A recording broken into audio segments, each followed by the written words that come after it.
want to drain my soul of every fucking bit of person I am. My biggest fear is that one day I'm going to reach a judgment of my life. Something's going to judge me for what the fuck I was supposed to be in life. What I want now is that whoever judged me up there, I want them to have a board and them up there right now getting their pen out. Me saying, fuck, I know you can do that.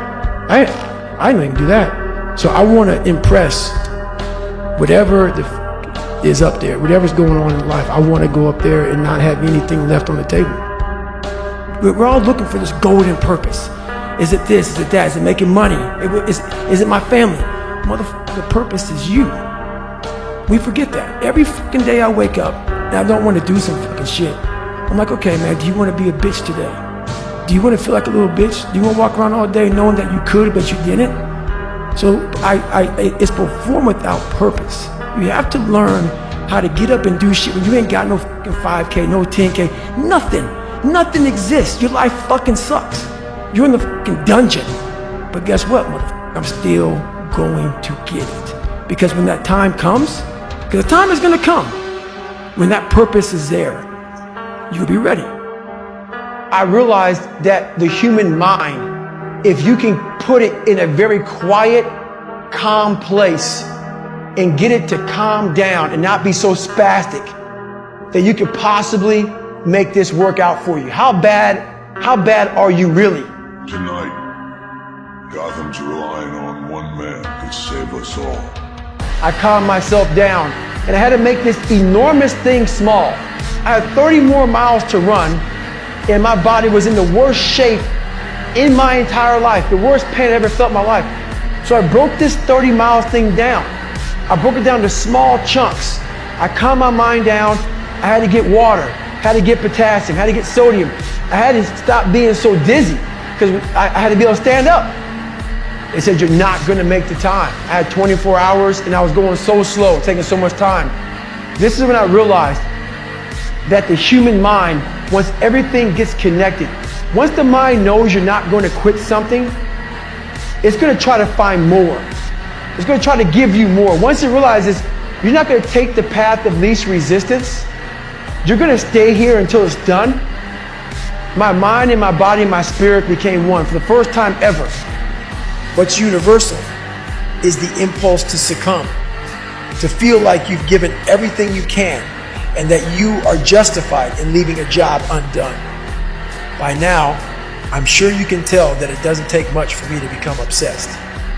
Some criticize my level of passion, but I'm not down with the prevailing mentalities that tend to dominate American society these days. The ones that tell us to go with the flow or invite us to learn how to get more with less effort. Fuck that shortcut bullshit. The reason I embrace my own obsessions and demand and desire more of myself is because I've learned that it's only when I push beyond pain and suffering. And I believe the same is true for you. The human body is like a stock car.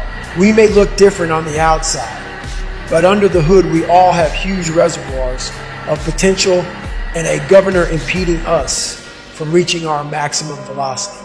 In a car, the governor limits the flow of fuel and air so it doesn't burn too hot, which places a ceiling on performance. It's a hardware issue. The governor can easily be removed, and if you disable yours, watch your car rocket beyond 130 miles per hour. It's a subtler process in the human animal. They think I'm hiding in the shadows, but I am the shadows. It's a difficult motherfucker where you're gonna fail and you're gonna be in your head, you're gonna be saying, I'm not good enough. And it's how you get through that. It's how you get through that on a daily basis when that thing is saying, man, I'm 43, I've done so much. You start to become civilized. The refrigerator gets full. You start making money and you start, I'm not getting cold anymore, I'm retired. At 40, people shouldn't be playing basketball or football or beating them up. You start to believe this shit and it becomes in your mind like, there's people who are retiring, you know, at 40-something years old or 30-something years old.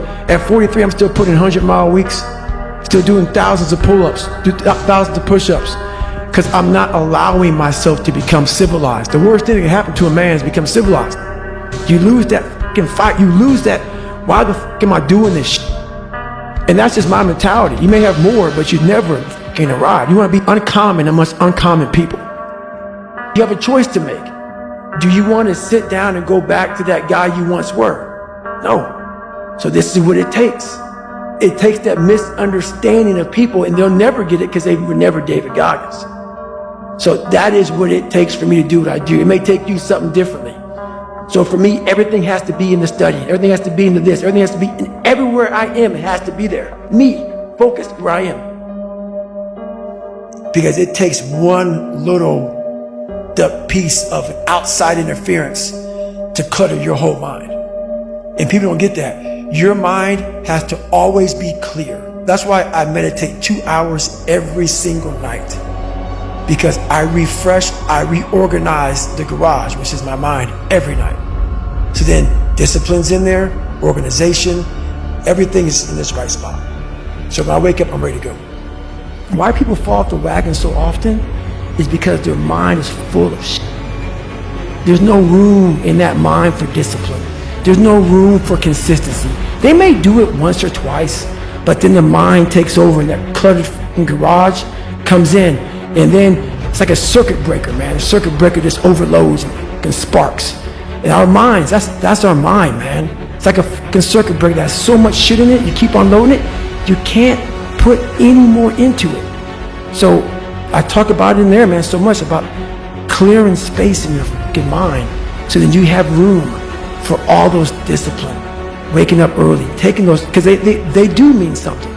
But we don't get to that fucking dark matter that is keeping you from clearing out that mental garage. But people don't want to go through the process of focus, of teaching yourself how to truly focus. This is where my message gets lost. It gets lost because I may say, MF or F, I may be, because that's the passion that comes out of me, because it takes everything for me to learn a sentence. So when I speak about David Goggins, I can't speak about David Goggins in a way that's just calm, cool. Because when I wake up, I know the journey that it takes for me to find my greatness. And it's hard. Nothing is easy. Nothing just like, I wake up and I just do this or I do that, or it just, I watch people every day go through life and it's so easy.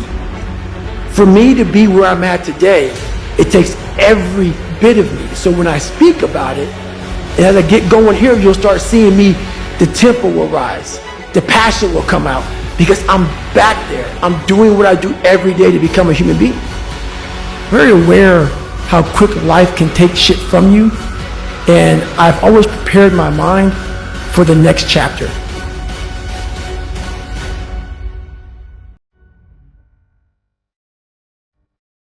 So when I was young, I used to be a little piece of shit. I'm not good enough. I can't do this. I can't do that.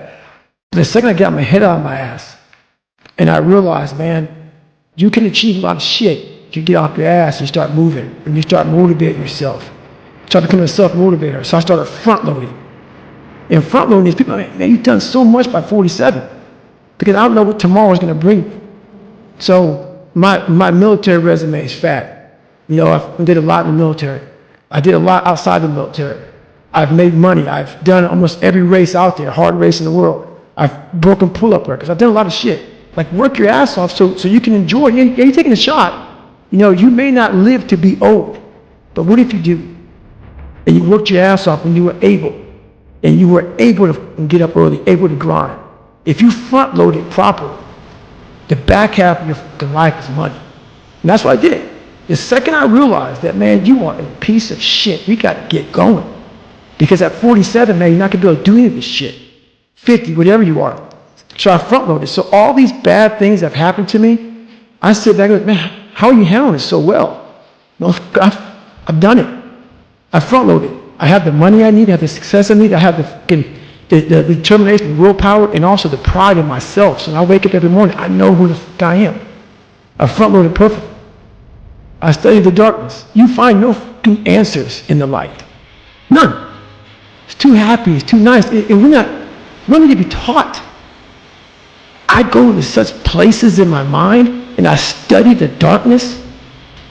Like, it's not just physical. When I was growing up and I saw my mom getting beaten, I got beat.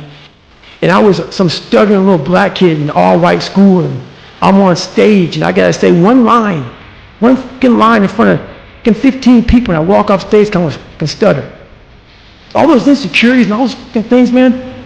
I used to go home and cry. Oh my God, man, I'm so fucked up. Hang on, man. As I got older, we got to study this. The only way we're gonna get through this is to study. So every time I'm in a dark moment, and life's stuff around me, whether it's physical or just life, I get in it now with the pen and paper. I'm like, okay, this fucking sucks. I can feel like I'm losing my shit. Let's fucking study this. Let's come out of this motherfucker genius.